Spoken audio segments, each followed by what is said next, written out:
Hi Dada Loves! And hello again, Beck Central Automotive and Motorcycle Services. Bumalik nga pala kami dito dahil ang aking Max ay kailangan ng pa-change oil. 3,000 odo na nga pala siya at kailangan na talaga.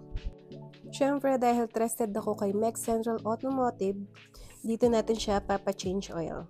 Ngayon ang gagawin kay Max ang aking Z1 ay papa-change oil, brake cleaning and chain cleaning. Kasi ilang days na ngang umuulan, kawawa at ang dumi na ng aking kadena. Guys, ang mahal ng motor mo tapos ang mura ng brand ng oil mo. Mag-isip ka na kawawa lang ang makina ng motor mo. Try mo na rin dito sa MEC, AMS oil ang gamit nila.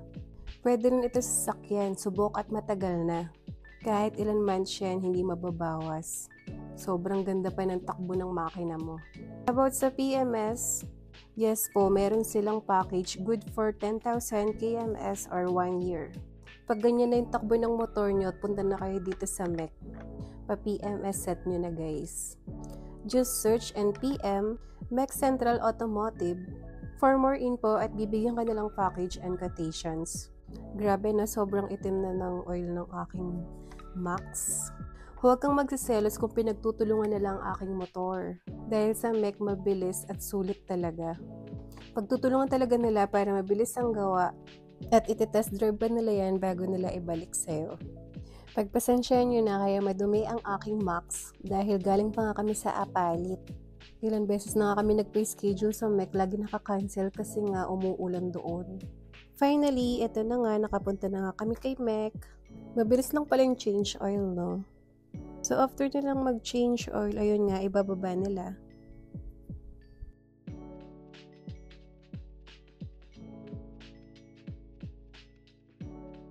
Grabe guys, ang Z1 pala, kulang ang 4 na quart ng AMS oil, kaya kumuha pa si Ma'am Z ng isang AMS oil. Nadatna na nga pala kami dito ng break time. So, after naman nun, agad din nilang ginawa. Hindi ka rin naman maiinip dito kasi nga napakabait din ng mga staff nila. At meron nga silang rooms, yung office rooms nila na pwede kang mag-stay doon na air condition habang hinihintay mo yung pinapagawa mo.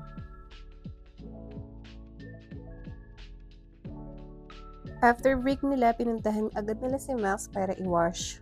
Akala ko nga fully wash na, charot. After wash and drain, in-spray na nila ang chain lube.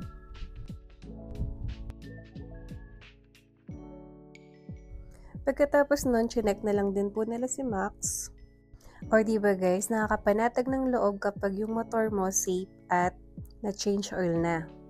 Babalik na lang daw kami ulit kapag 10,000 mileage na siya. Change oil, brake cleaning, and chain cleaning, check! So ayun guys, try nyo ng paalaga dito ang inyong motor at sasakyan. Dito sa MEC Central Automotive and Motorcycle Services. Happy Max na naman siya. Thank you for watching guys. Bye!